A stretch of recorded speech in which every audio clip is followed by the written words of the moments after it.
faith. It will lose faith in people, but never lose faith in God.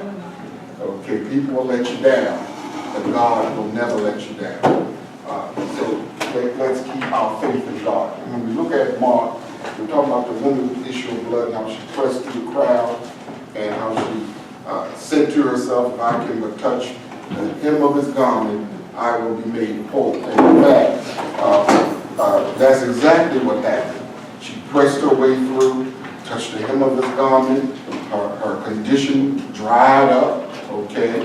She knew it, and also Jesus knew something had happened, okay? And at the end of that, Jesus said to her, your faith has made you whole. Go in peace. So faith is important. Then we see the ruler of the synagogue by the name of Jairus. Okay, he's the ruler. He's the ruler of the synagogue. Okay, and as the ruler of the synagogue, Jairus he's really running things. He ran the synagogue. Okay, did I tell you all this? Okay. He took care of the details of worship in the synagogue. He made sure that the candles were lit. He made sure that the assignments were made. Okay, and the other thing about serving in the temple was that there were so many priests that everyone didn't get a chance to serve in the temple. Sometimes it came by lot. They drew lots to see who, in fact, would serve in the temple, okay? But Jairus is the one who was in charge of the synagogue, okay? And he would have been Roman, okay? And as a Roman, as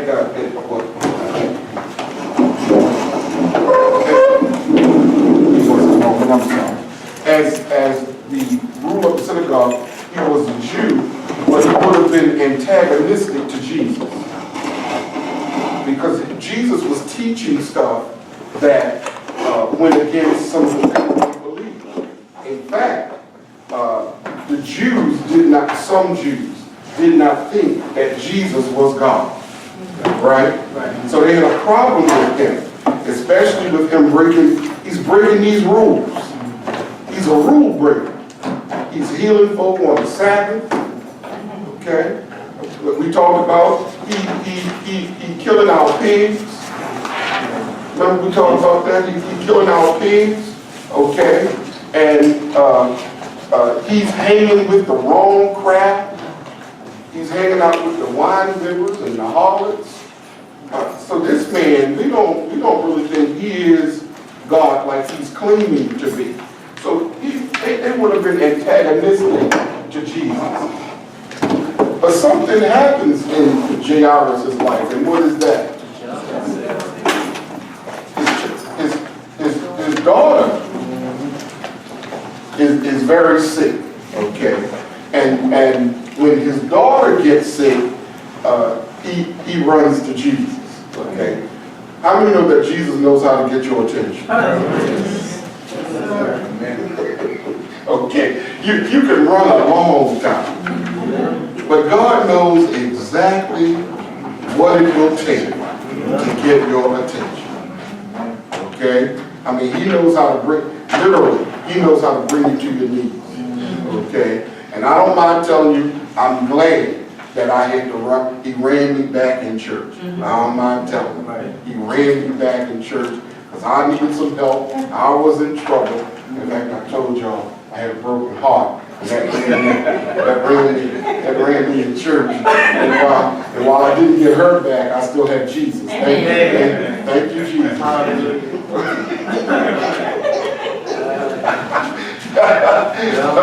Okay.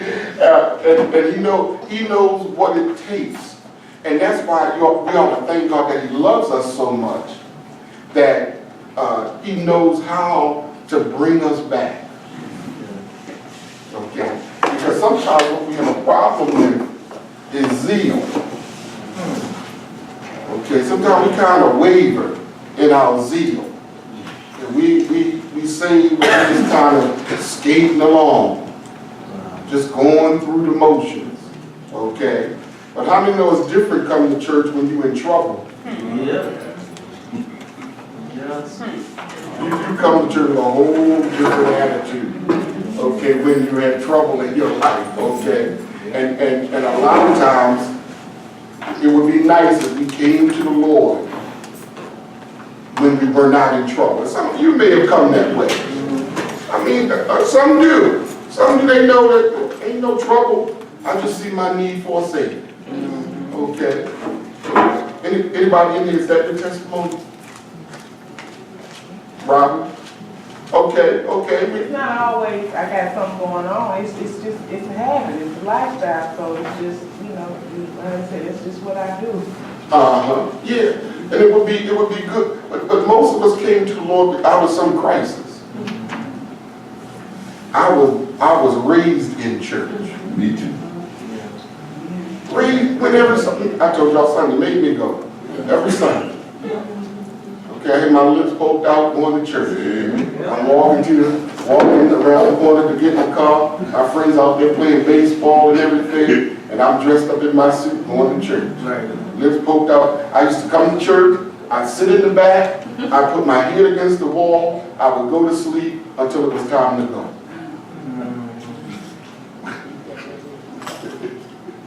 No shit. I put my head, went to sleep. I would wake me when it's over. That was my thing. Wake me when it's over. Okay. And my teenage years, my mother didn't make me go. She didn't make me go. Okay. All right. But my young adult years, 22 years old, trouble.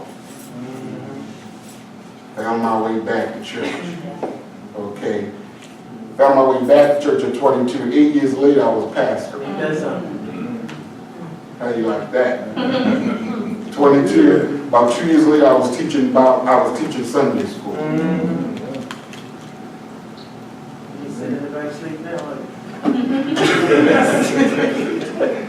Sometimes I wish I could.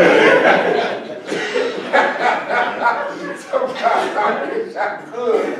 Okay, but zeal. Okay, even singing gets real when you're in trouble. Songs have more meaning when you're in trouble.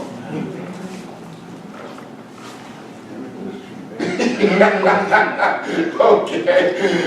Is what and your expectation of the preacher gets real when you're in trouble. Okay? And it's about our zeal being on fire. And every so often what God has to do is light a fire under us. And that's what the trouble is all about. Jairus' fire was his daughter, 12-year-old daughter. Okay? And daughter things. Some of us, we got that daughter thing going on. Okay? It's something about the daughter. Okay? And his daughter is sick. And he is interrupted by the woman with the issue of blood. Right? Now after she's healed, y'all can turn to it 5, and I think around 35. After she gets healed, he gets some news. And what's the news? Ain't no need in Jesus coming. Your daughter is dead. Now that had to be devastating. Okay? Now you think you have the answer. Okay? He's coming. He's on his way. Okay? And somebody comes from your house and say, he don't even have to come. She gone.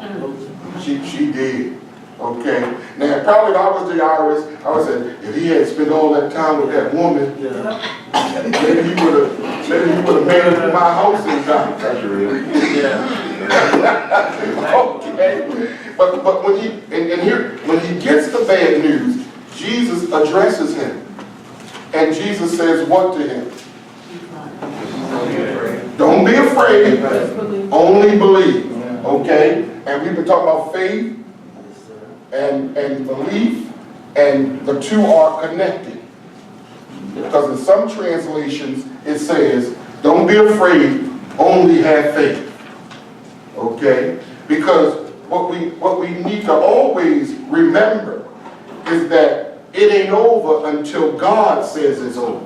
Right. No matter how bad it looks, God still can make a way out of no way. Can he? He can make a way out of no way. All right? And Jesus addresses him. And I'm sure that the man is probably, what is he talking about? Right. Don't be afraid, only believe. I just got news my daughter did. Okay? And so the Bible says that Jesus, he goes to the house. Okay? He continues to the house. Okay? And when he comes to the house, what's going on? There's a whole bunch of weeping and wailing going on, okay? Because in the time of Jesus, there were what were known as professional mourners. Now, how do you like that? These were people who were employed to come to your funeral and weep and wail and cry. It shows a living color there. and that's biblical. That was their job. Okay, somebody called the mourners. Okay, so somebody called the mourners because it was their job to weep and to wail and make all that noise. Okay, and We've been warned off of their time. say again? We've been warned. We've been warned. Okay, we've been warned. All right, and here's the other side. Here's the other side to this. You have to make sure you're not a professional mourner. All you do is mourn. You looking for something to cry about.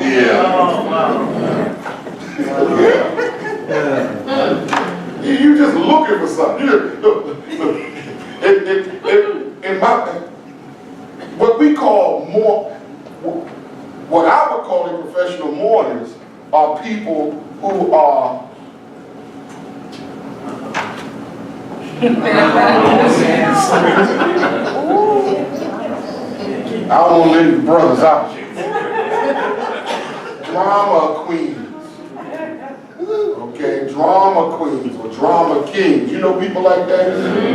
Look, my oldest sister, Christine, if something bad happens in Baltimore, she's the last one I want to call me.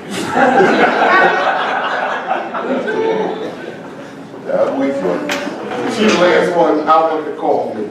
Because she's going to make it 10 times as bad. She's really going to put it on thick.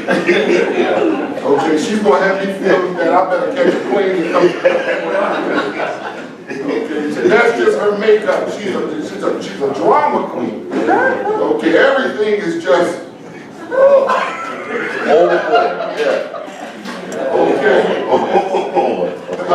Overboard. Over the top. We come over the top. Yeah. Over the top. Yeah. Okay. That's my sister. I love her dearly. That's my oldest sister. Okay.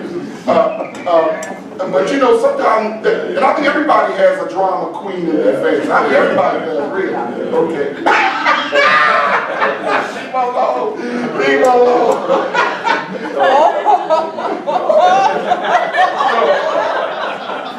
But not only is my sister a drama queen, my oldest son Michael is a drama king. My son David, you know, when you're little, like the little boys throw rocks. Okay, now they shoot people. This is a generation that don't throw rocks anymore. They shoot people. Okay. David got hit in the head with a rock, got his head busted. If you had listened to Michael, I thought half his head was made off.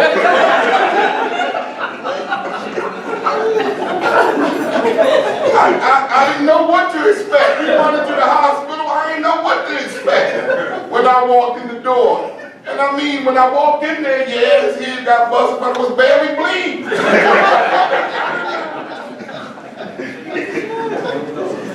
Drama.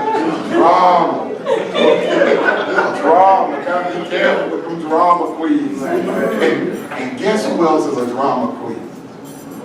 Marissa.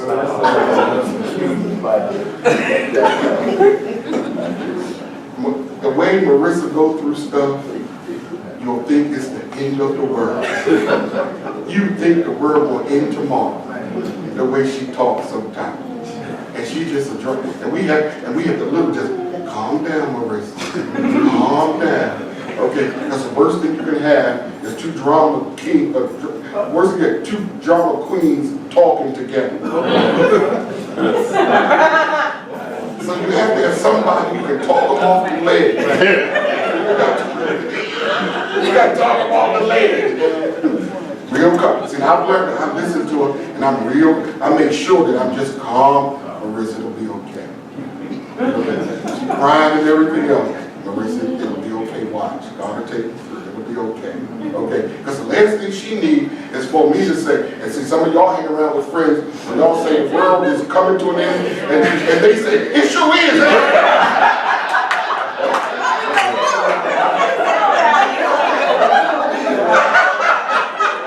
See, you hang with the wrong people. You hang with the wrong people. Girl, I don't think I'm going to make it. I just think about just throwing it down. I say, yeah, girl, throw it down. No. You got to be careful.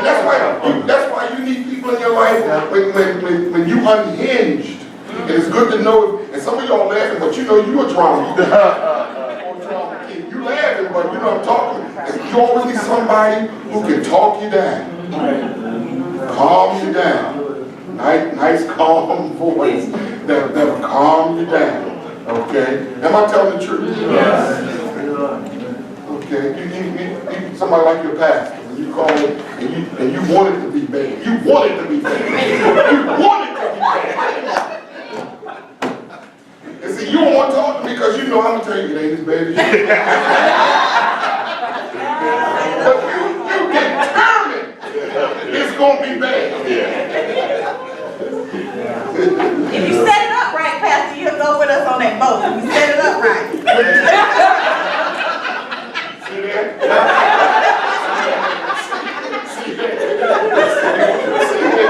See that? That's what I'm talking about right there. Right there. Okay. So no.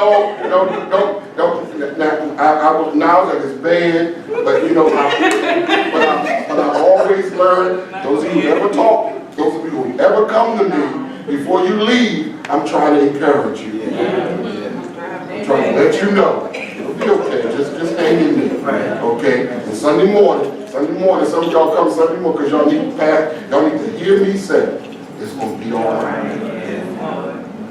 Okay?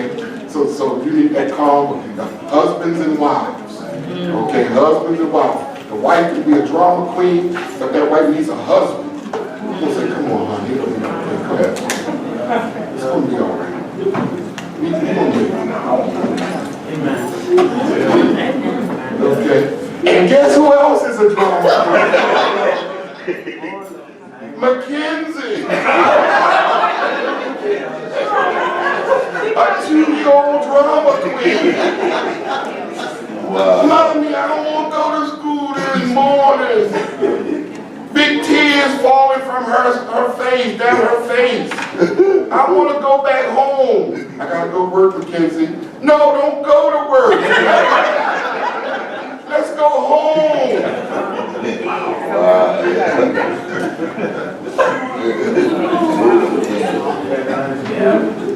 The apple doesn't fall far from the tree. Okay? So there we are. Runs in the family. Okay, runs in the family. Yes, sir. Hey, don't Nigeria have professional mourners now still? I don't. They may. I don't know. But I wouldn't be shocked if that's true. Because I had a friend that they had a funeral and they have people that just sitting up the front of the church and crying. I was like, and they wasn't even in the family. They said that's what they do. They have professional mourners. I mean, like, And we preach, we teach, that to be absent from the body Right. is to be present with the Lord. Isn't that what we teach? Yes. I've tried to teach y'all that death isn't the end. right. It's a new beginning is what it is. And while I do know that we're going to miss people and we hurt because of the loss of our loved one, I get it, okay? But ultimately, we ought to rejoice because they in fact are in a better place, okay? But my older sister already told us that when my mother dies, she already told us, don't expect me to be strong, is what she said. She's already said. She said, I'm gonna need, she said, baby brother, I'm gonna need you under one arm, and she's gonna need my sister under the other arm. Because she's already determined, made up in her mind, she ain't gonna be strong. Wow. What about y'all? Y'all just have to. I guess we're gonna have to, Y'all gonna have to hire some professional boys for your house. no, she gonna do enough more for 10 people. She don't need any more. That'll be her, she will be enough. Her and Marissa. Did I tell you when my mother got sick and was in the hospital? This was a while ago. Mother got sick, she was in the hospital. Marissa comes to the hospital, hits the door, and starts to boo-hoo. I mean boo-hoo almost to the point she can't walk. The nurse has to come.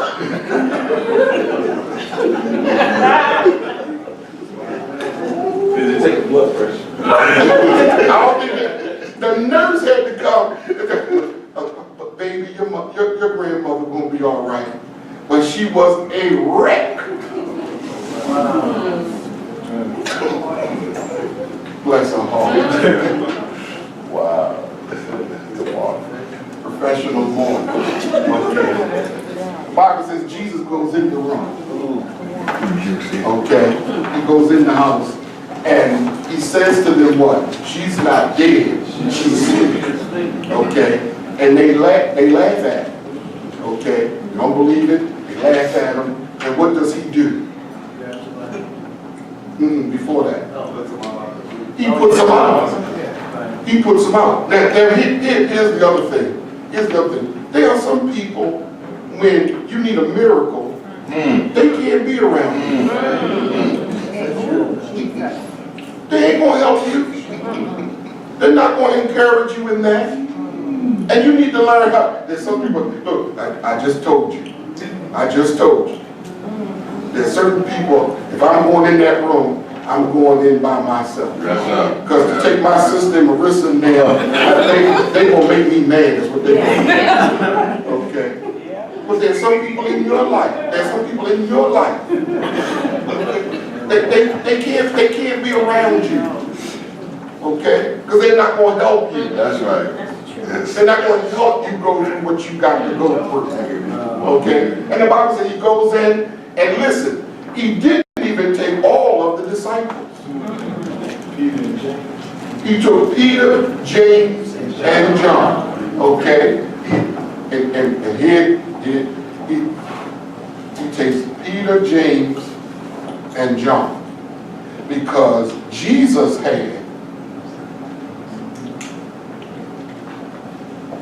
he had an inner circle. Okay? So when people get mad at you because of me, you got his picks. Yup, he sure does. Because Jesus had his. He chose 12, but in the 12 he had 3. Because there's some people ain't ready to go where you go. That's right. That's right. I received They that. ain't ready to go where you I go. received that.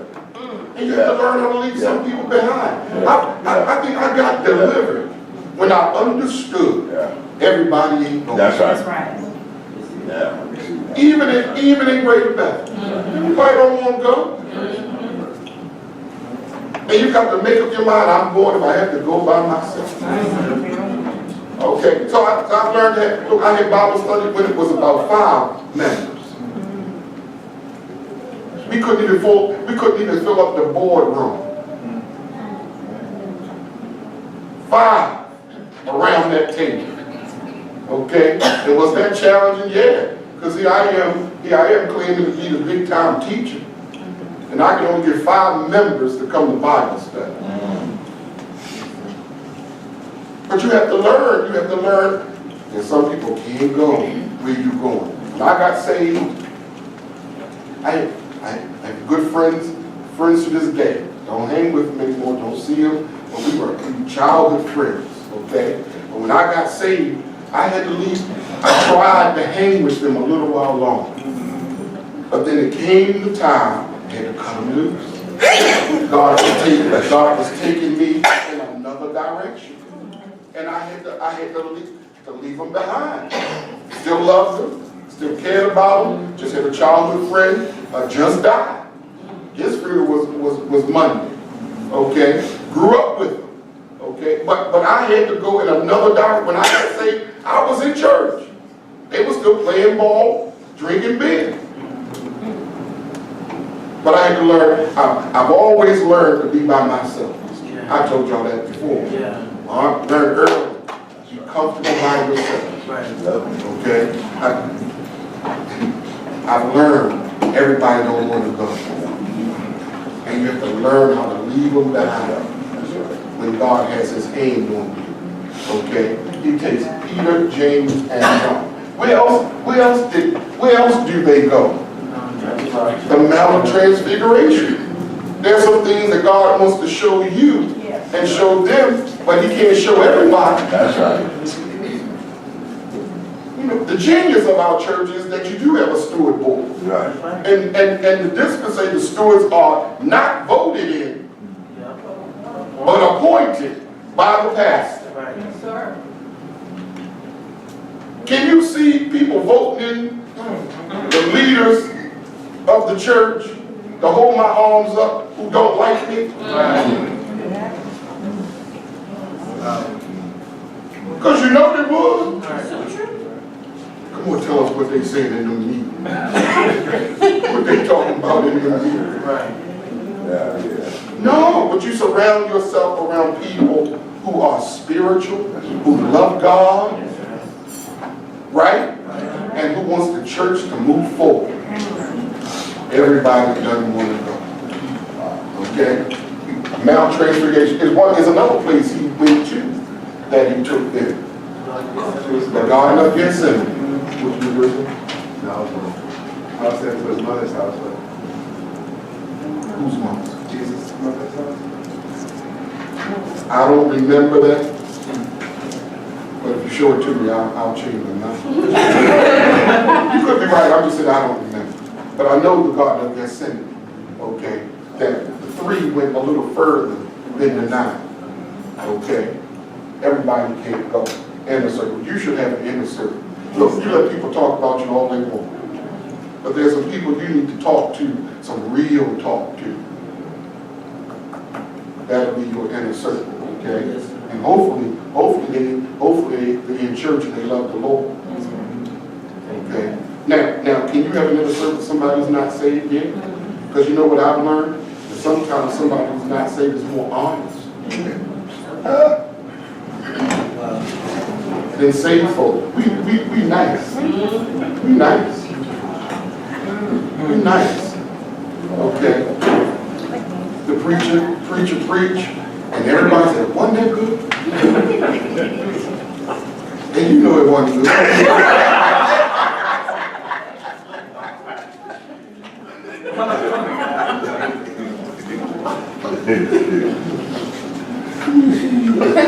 Come on. Y'all don't play with me. Y'all say, I don't even know what they were talking about. They were here, there. I don't know what they were talking about. But we'll say, wasn't that good? Thank God I have a friend, Marietta Ramsey. Marietta Ramsey. You know Marietta? But Marietta Ramsey is brutal. Well, maybe both. Honest. You know, she'll call it what it is. And sometimes you need to call it what it is. Because sometimes it'll help you be better. It'll help you be better. How did I do? Oh, you did real good.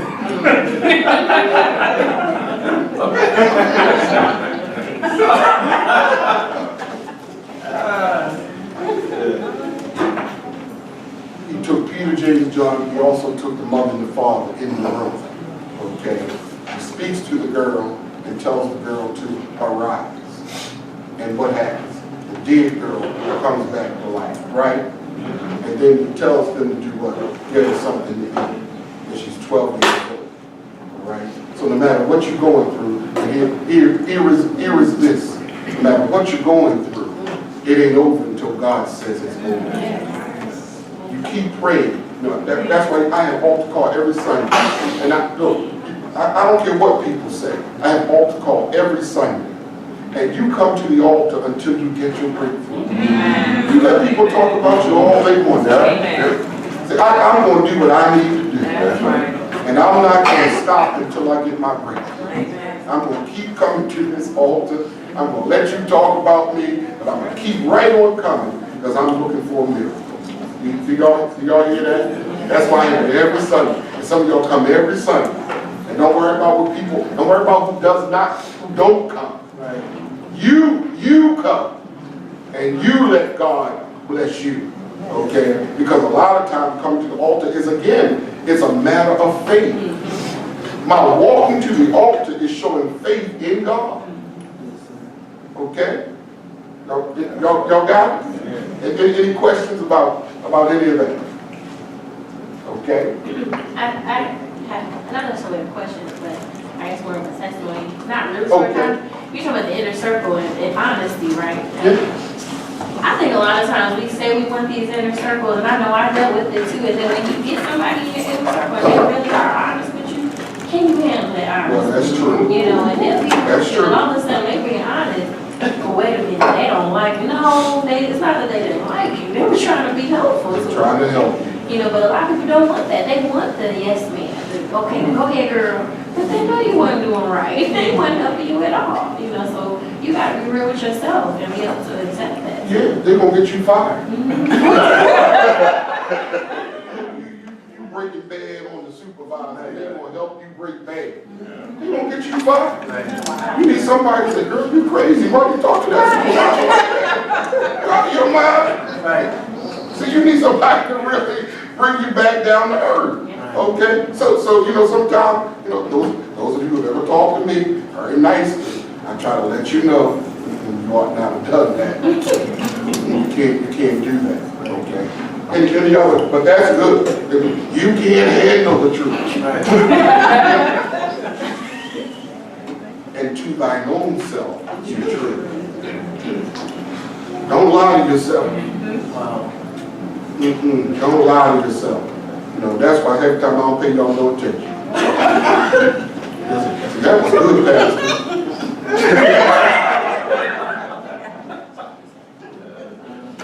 And I go home, I say, Lord, please forgive me. I could have done better. I just want y'all to hear what I'm saying. Okay? Don't fool yourself. Be true to yourself. If you've done well, and look, here's the other thing. In church, we have these programs, and we throw them together at the last minute. Amen. Amen. Throw them together at the last minute. Ain't had no rehearsals. Ain't done nothing. And then we march in there Sunday, expect God to do miracles. That's right. And we won't be honest enough to say, if we paid to go to a concert and they messed up like that, That's right. we will demand That's right. our money back. Wow. That's right. Because too, those professionals, they're not going to let you hear no junk. That's right. Because what they say is, my name is on the line. That's right. My brand is on the line. That's right. But in church, I don't know, sometimes we have a brand. Yeah. And then you're mad at me. When y'all gonna have something, y'all ain't done no work.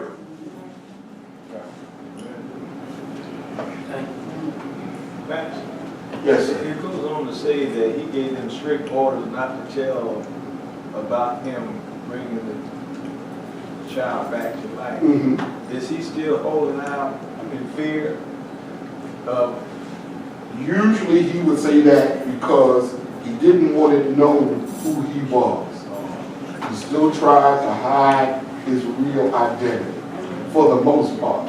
You know, the reality though, as much as he tried, the word still got out there. Okay? You dealing with people. You know. But thank you for that. Okay. Any questions about this? Okay. Turn to John 2. John, the 2nd chapter. Here's another story about faith. John, the 2nd chapter, beginning at the first verse. Okay? All right. The Bible says, we know Matthew, Mark, and Luke are called what? Very good. Synoptic Gospels. Okay? And if you break the word up, the word sin means what? Close. Alike. Okay? Same. Okay? Optic means what? See or view. Okay? So, I like William Barclay's definition, able to be seen together. Able to be seen together, okay? In those 3 books, you have some of the same stories, okay? Little subtle differences in the way each writer tells the story, but you can tell it is the same story, okay? There's a book that you had to buy in seminary called the Synopsis of the 4 Gospels, okay? And they lay them side by side, okay? You can see the differences right on the book. You don't have to, whatever story you're looking at is side by side, and it tells you the details in each. You can take a look at it when you get a chance, okay? But able to be seen together, okay? And I think I told you a long time ago that the reason why you see some of the differences is because each writer is telling it from their perspective, and they're telling what was most important to them, and they were trying to get the audience to understand what the story was about, okay? So able to be seen together. John's gospel is different, okay? And why is John's gospel different?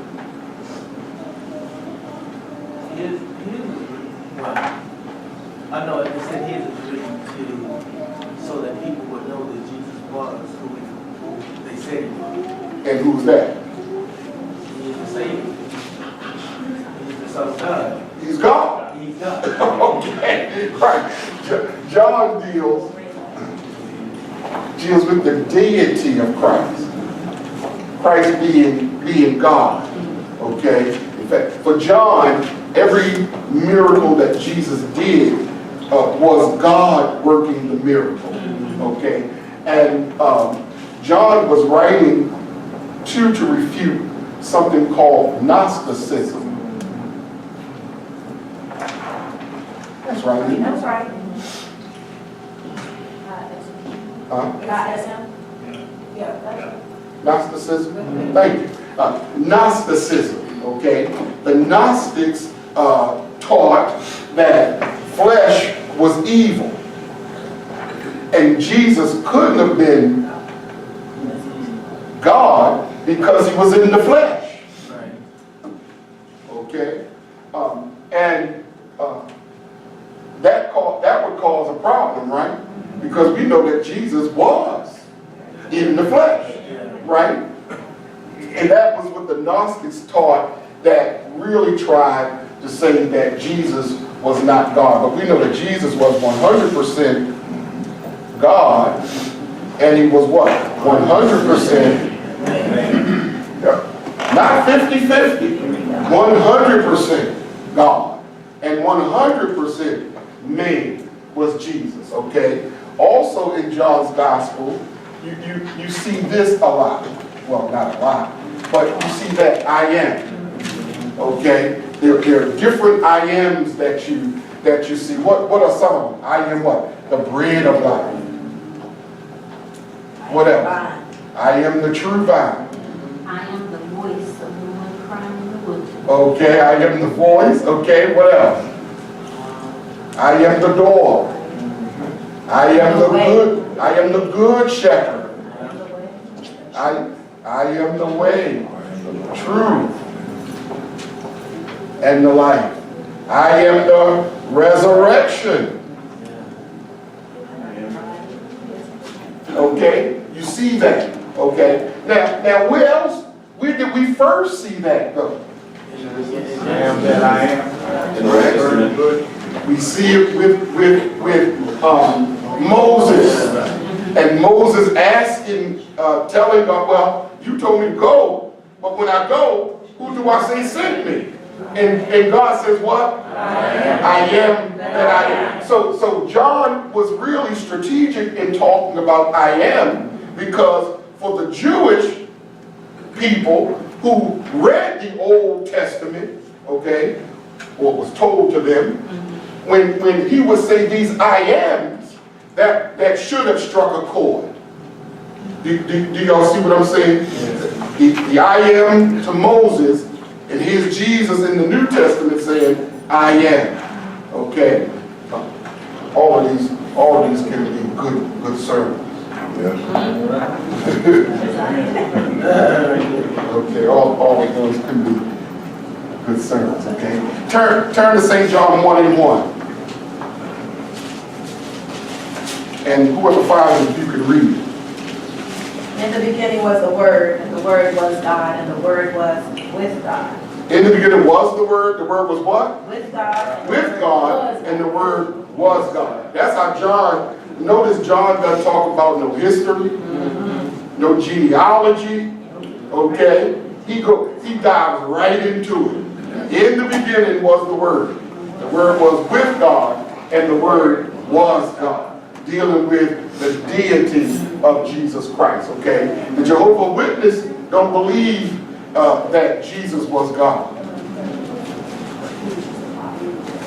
He was a prophet.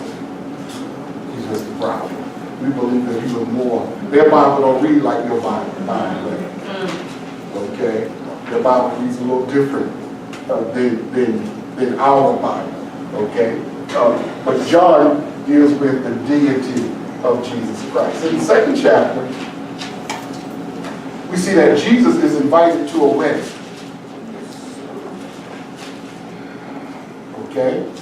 And what I need you to know, that marriage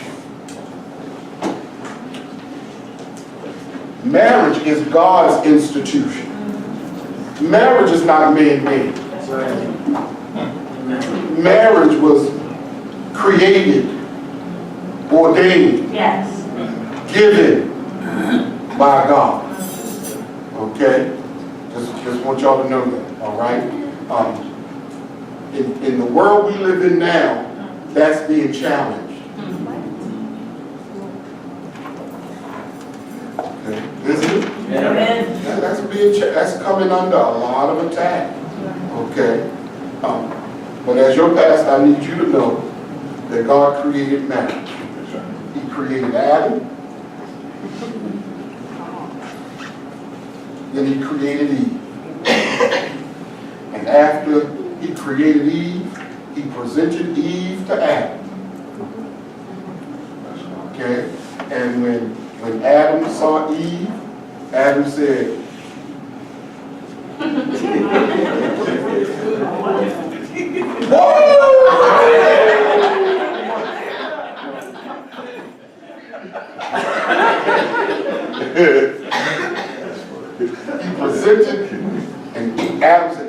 She is bone of my bone, and flesh of my flesh. Okay? And the two become one, and the two are put to joined together. Yes, sir. Isn't that what the Bible says? Joined together. And they become what? One flesh. Okay? Some of y'all been single so long that when God sends you somebody, you're going to have difficulty. I said this in Sunday school. You're going to have difficulty because you're so busy living your own life and you don't want nobody to come in and interfere with your life. That pot wasn't there, was it? Did you move my pot?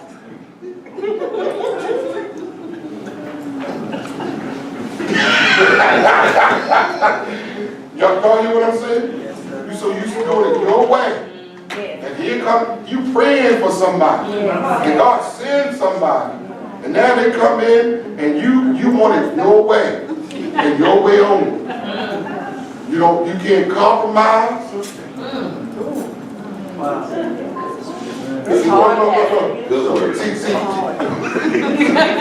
you still saying this my money. That's it. You still saying this my money. Now look, I'm your pastor. I'm sharing with you, and I know people have different thoughts about how that goes. Okay, but in your household, there shouldn't be my money and your money. It's our money. Yeah. Amen. See, look, if I make more than glory, and I'm saying my money and your money, see, then it can become a controlling issue. Yes. Do what I say, Yes. or you ain't gonna get my money. Y'all get that? So I know there are a whole lot of thoughts about it. Have a joint bank account, you have yours, they have theirs. Okay, I understand all of that. But my Bible said they became what? One flesh. And why are you gonna marry somebody you can't trust? That's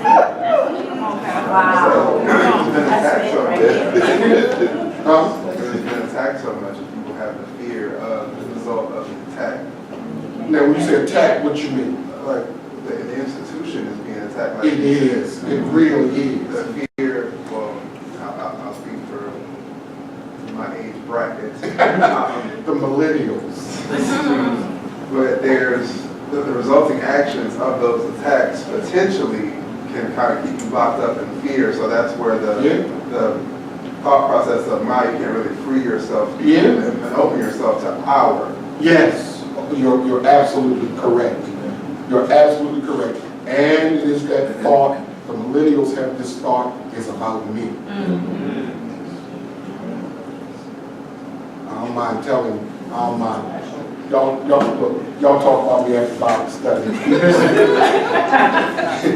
But one of the things about millennials is that it's a selfishness. I do what I want, when I want, with what I want.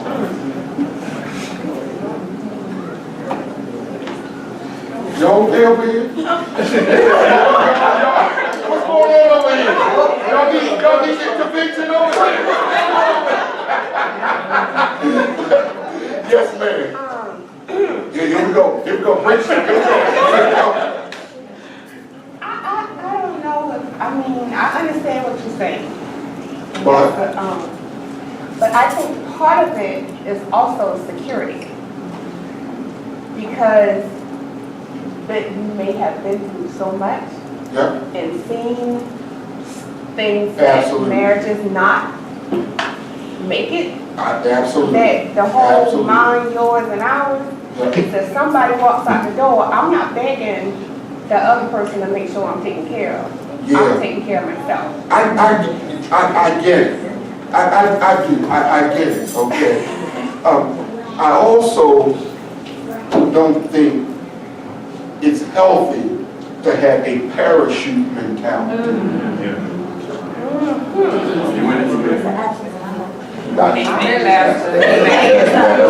You're going in it. And sometimes, if that's where your mindset is, even even subconsciously, it could impact. Because you can always say, I ain't got to stay here. And marriage is when, those of us who've been married a little while, marriage is, I ain't going nowhere.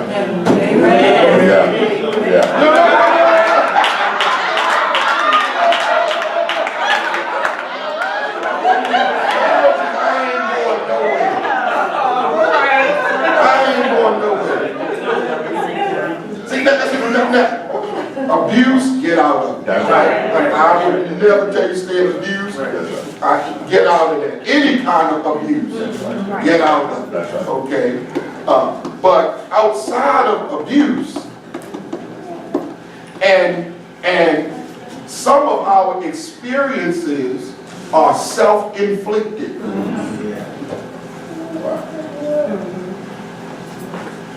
You made, I ain't saying you. Right. You kept choosing knuckleheads. So don't hold everybody by the knucklehead standard. And that's why before you get there, you should have counsel. Yes. Yes. To help you weed out some of that stuff. You can hit some of that off at the pass. Okay, and if you won't, I will.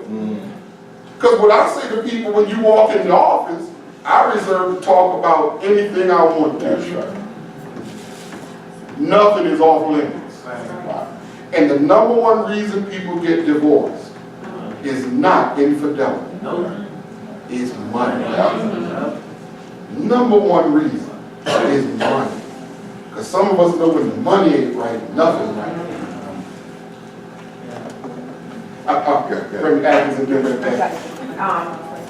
Before I was married, again, I counseled a couple. It was my first wedding, actually. And I asked Pastor Philip, she was like, here are the books, but you have to put some of your experiences in there. You're divorced, so put some in. And I said to the couple, they had a 4-year-old child. He was hesitant and reluctant for that same reason. And they were millennials. They were a little bit younger than me. And I said to them, don't use the defense that the institution is being attacked, because the institution is God. The church has always been under persecution. So do we leave the church because it's under attack? This man is just like your pastor would be a man. There will be fault in him, but there will be fault in you. You have to exercise your faith and your trust. And in order to become one flesh, you have to be two wholes. And that's what we forget. You can't bring your stuff and expect him or her not to bring their stuff. So we're going on a trip, we're carrying the baggage together. And then the other thing is, and I know that I was guilty of this as a woman, I gave off the wrong fragrance. A Christian woman, a woman in ministry, but I gave off a fragrance that I would compromise or negotiate. And there is no compromise, and there is no negotiating. Your standard, my standard wasn't always about money. My standard was like, do you go to church? Not are you saved, not are you actively involved in the church, but do you attend? That's nothing. So you're giving off the wrong fragrance, because I had my stuff together. I just wanted you to come to church so you could sit there and hear me preach. And because I'm like a sailor, I can't find you 3-4 days, but if you come to church every now and then. So I was giving off the wrong fragrance, but I didn't need his money. I had my car, I had all of those things. And then when I wanted to be married, I started to groom Stephanie to be a wife, so that it would be he that findeth. So we live off the wrong fragrance, even as women of God, and men are running in the opposite direction, because they don't realize the institution will always be attacked, because the church will always be under persecution. And what you said is correct, especially about the two becoming whole. And some of us are not ready to get married because you're not whole, right? You have baggage that you haven't dealt with. And believe me, you'll bring that baggage into the marriage. And what we do too is we are so good at faking the funk. That's right. That's right. We know how to play the game. And men know how to play the game. You want me to come to church? I'll come to church. That's right. That's right. That's right. Because all you said was, That's right. when you gonna come to church? That's right. That's all you That's said. You didn't say, when you gonna fall in love with my Jesus? That's right. That's right. Right. Two totally different conversations. That's right. When you gonna fall in love with my Jesus? That's right. And I know we don't say, look, Yeah. sister in the 12th year said, well, if you do some of that, you ain't gonna ever find anybody. You may not ever find anybody. And there may be some truth there, but I'm telling you, it is better to be single and miserable than married and miserable. I'm telling you, you don't want to be married and miserable.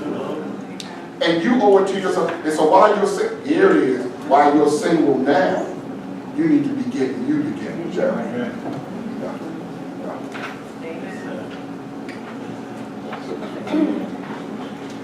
All right. You know, one of the things for the millennium is that today's society, church, and I'm speaking church because we in church and this is what we are. Church has given out a atmosphere and gave out a, I like the word fragrance, that now, you know, you just do you. You know, so they're not teaching the new generation the value of the word. They're not even trying to live the life of the word. So what they have in Millennium, a lot of places you go, long as you come to church, long as you're active in the church, you're good. You know, that you don't have to change your lifestyle. You don't even have to make the separation between good and evil, God and the devil. You don't have to just come. So when we talk about marriage, they don't understand the marriage. They have not been taught, actually like we are being taught tonight, that this is from the Word. We got books that some people have written, and this is how we go by. We make a joyful noise and we go home. Don't, you know, we are not going to sit and study. So for the millennium, understanding the one flesh, you know, we as people as I were brought up on that, the preachers taught that. They taught about, you know, because they wanted their church to be whole. Yeah. But now it's to the point that they are not teaching that part of life from the Word, that if we live by this, we can't go wrong. That's right. And listen, it is one of the words you're going to learn in marriage is this. Yes. You're going to really learn that word. You're going to have to learn that word. It's going to have to be give and take. You can't get away from it. You're going to have to learn how you sometimes you have to learn how to lose graceful. Yes. Yes. Lose graceful. I ain't win this one. I'm going to move on from here. I ain't win this one. But you compromise. And here is the last part. We're going to end on this note. It's hard for somebody to fall in love with Jesus when you in the way. Wow.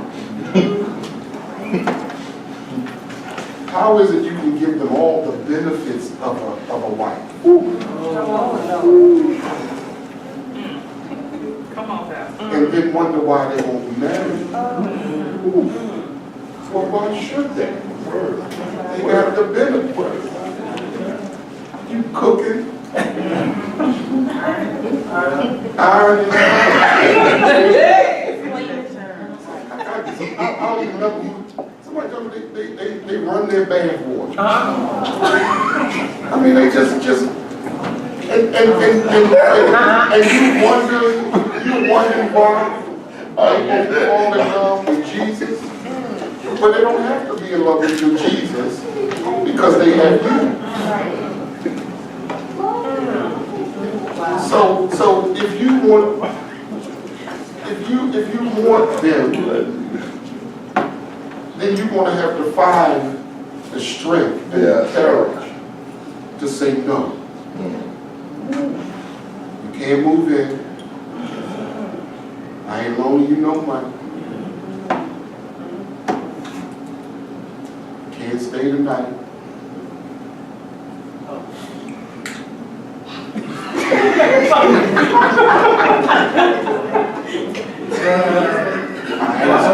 I ain't staying over your house.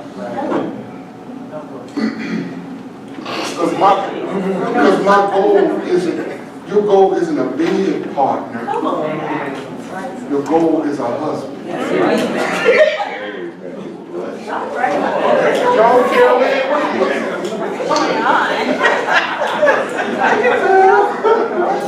Bless you.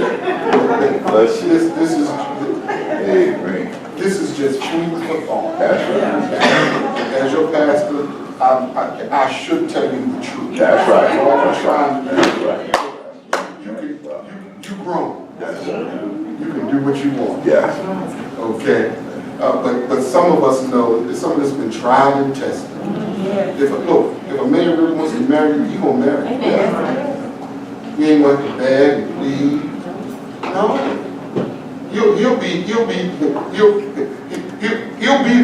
He'll want not to lose you. Amen. That's it. Amen. They don't want to lose you. Okay? Some of us say, I'm married that girl. I don't want to lose her. But there has to be a standard.